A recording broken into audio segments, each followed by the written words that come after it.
Me han pedido un tema que es necesario aclarar, por eso que hoy día, hermanos católicos del mundo, vamos a tratar este tema que es muy importante.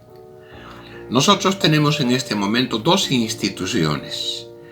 Hay alguna gente que piensa que el Vaticano actual es continuación del Vaticano de Su Santidad Pío XII, que es la misma institución, y no es así. Entonces vamos a hacer un poco un análisis tomando en cuenta siempre lo que es la Sagrada Escritura en primera instancia y la tradición cristiana católica. Las fuentes de la revelación son dos, o sea, cómo Dios nos revela sus verdades. La Sagrada Escritura, la palabra escrita. El Concilio de Trento ha determinado que son 72 libros de la Sagrada Escritura, el Antiguo y el Nuevo Testamento.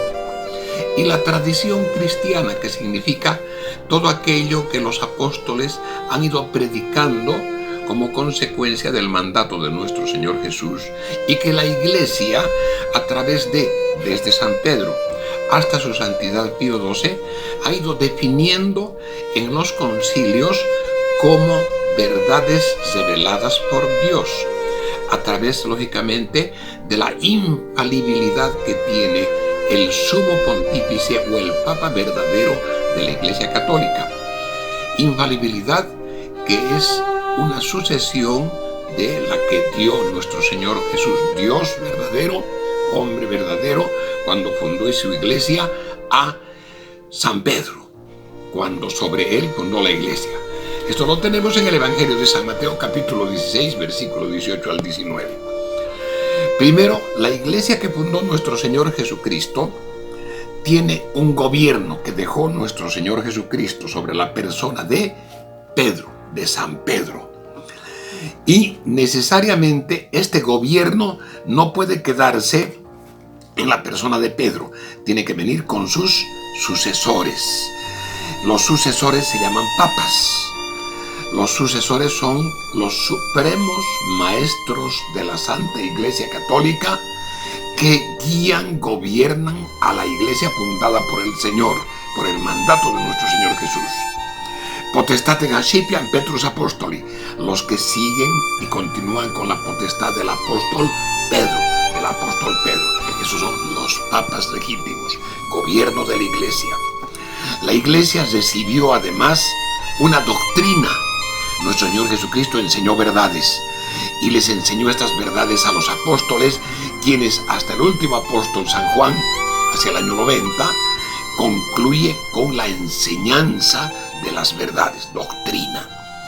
Nos deja una regla de conducta a los cristianos, los mandamientos que fueron entregados en el monte Sinaí a Moisés, y que nuestro Señor Jesucristo nos recuerda que ese es el mandato de Dios. Instituye sacramentos como la forma de poder conseguir la salvación. El ser humano ha caído por el pecado original de Adán y de Eva. Nacemos con la herencia del pecado, y como vamos a llegar al cielo, con pecado no podemos llegar. Nuestro Salvador viene a eso. Y entre la elemental figura de nuestro Señor está la de instituir los sacramentos, señales sensibles que nos van a proporcionar la gracia, la forma de rendir culto a Dios, la forma en la que debemos adorar a Dios. Y acá nos da nuestro Señor lo esencial, particularmente desde el momento de la última cena hasta la perpetuidad, el acto de culto más grande, de valor infinito, el santo sacrificio de la misa, que solamente puede tenerlo la Santa Iglesia Católica, Apostólica y Romana, hoy con sede vacante, hoy con el deseo de conformar el gobierno estable de la Iglesia a través de un cónclave. Y por último, nosotros tenemos dentro de la historia de la Iglesia, con gobierno, doctrina, mandamientos, sacramentos, culto, oraciones, nosotros tenemos 20 siglos donde la Iglesia ha ido luchando permanentemente para mantener la verdad, con los ataques despiadados de la judería y de Satanás. Van saliendo de parte de lo que es la conformación de la iglesia cuando van negando las verdades. Desde un inicio en las apostólicas y evangélicas instrucciones en la Sagrada Escritura, San Pablo particularmente nos enseña en sus epístolas cómo apenas nace la iglesia, es fundada la iglesia, hay enemigos que tratan de destruir la iglesia. Y entre ellos, no vamos a mencionar a todos, justamente para poder centrar un poco nuestro tema, nosotros vemos la herejía de Asio. Asio era un clérigo católico, pero era de origen judaico. Entonces Asio se lanza al mundo negando la divinidad de nuestro Señor Jesús. Y ahí empieza la serie de herejías hasta ahora, en la que se niega esencialmente la divinidad de nuestro Señor Jesucristo. En segunda instancia vamos a tomar otra gran herejía, no las pequeñas y múltiples que han habido cientos de herejías, la de Martín Lutero, con el protestantismo en el año 1517, donde centra la mayor parte de las herejías antiguas en eso que ellos llaman la reforma, ¿no? Es una revolución contra la iglesia, contra Dios. Desconocen el gobierno, cambian la doctrina, eliminan la posibilidad del cumplimiento real de los mandamientos, no aceptan los sacramentos de nuestro Señor, cambian el sentido del culto, de las oraciones. Entonces el protestantismo se estrella contra la verdad católica. Y el año 1958, cuando muere su santidad Pío XII, Eugenio Pacelli, que gobierna desde el año 1939 hasta 1958, el 9 de octubre, el fallecimiento de él.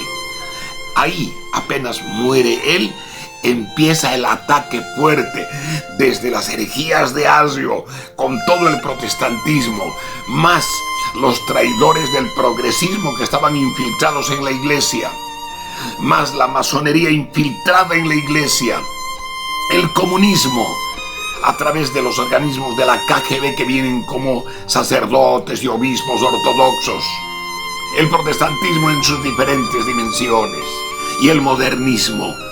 Es un ataque conjunto de Satanás contra la iglesia cuando muere su santidad Pío XII. Y ahí tenemos nosotros esto, que necesariamente vamos a ver, que no es que una continuidad de la iglesia católica con Ángelo Roncalli masón que fragúa una elección haciendo una convocatoria falsa, llena de situaciones conflictivas, y él sube a la cabeza. ¿De qué institución? De la Iglesia Católica, no de otra que él funda juntamente con todos los modernistas y con todos aquellos que están manejando la lucha contra la verdadera Iglesia Católica. Tenemos lastimosamente muchas veces equivocaciones cuando nosotros indicamos que actualmente Ángelo Roncalli, Montini, Ratzinger y Francisco, con Karol Wojtyła, Luciani, etcétera, etcétera, son antipapas. No es así, no es verdad. En la Iglesia Cristiana Católica, desde San Pedro hasta su santidad Pío XII, ha habido situaciones, si nosotros analizamos la historia de la Iglesia, muy conflictivas. Ha habido cismas, ha habido gente que luchaba por imponerse frente a la Iglesia. Los emperadores, los reyes, los príncipes, los marqueses en la Edad Media, particularmente todo un sistema feudal que luchaba para imponerse sobre la iglesia. Y ellos iban cambiando obispos, iban tratando de imponer a la iglesia. Había una lucha sorda para manejarla a la iglesia y la iglesia para mantener su independencia como debiera ser siempre. En aquella época se han elegido, a través de los cismas y a través de estas situaciones, se han elegido en forma irregular algunas autoridades de la verdadera Iglesia Católica, a quienes la Iglesia Católica los ha señalado como antipapas.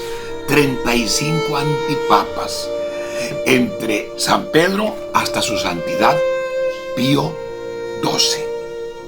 Entonces no podemos hablar nosotros de estos nuevos que están en este momento gobernando esta otra iglesia, la iglesia del Conciliábulo Vaticano II, otra institución. No los podemos llamar antipapas, los tenemos que llamar jerarcas de la iglesia del Vaticano II, sujetos lógicamente a lo que quiso hacer Angelo Roncalli.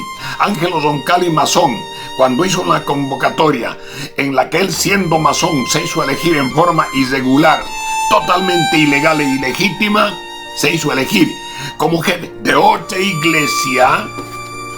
Necesariamente hemos visto nosotros que esa elección tuvo una finalidad, porque él ya la había preparado: unir al protestantismo, a los ortodoxos y a todo el sistema de traición del progresismo para conformar otra institución, porque no pueden conformar la Iglesia Católica, ya que tergiversaron la doctrina, destruyeron la fe de los católicos en la única divinidad existente, el único Dios, Santísima Trinidad, e impusieron a su nueva iglesia una nueva deidad falsa.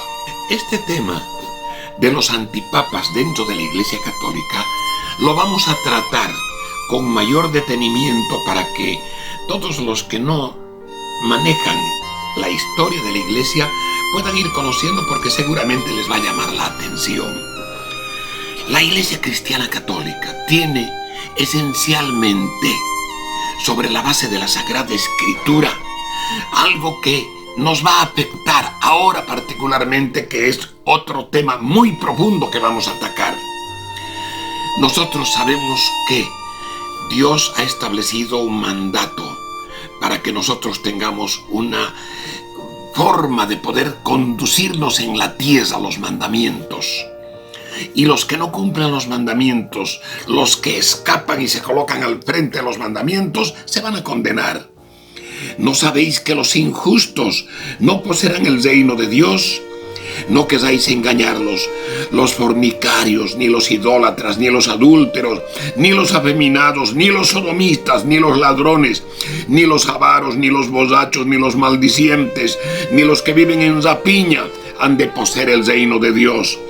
Tales habéis sido algunos de vosotros, pero fuisteis lavados, fuisteis santificados, fuisteis justificados en el nombre de nuestro Señor Jesucristo y por el Espíritu de nuestro Dios.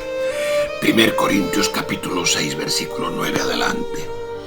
Nuestra norma de vida, doctrina y aplicación de la doctrina a nuestra conducta, para que nosotros tengamos necesariamente a través de la doctrina obediencia a Dios, al único Dios verdadero, obediencia a los jefes de la verdadera iglesia.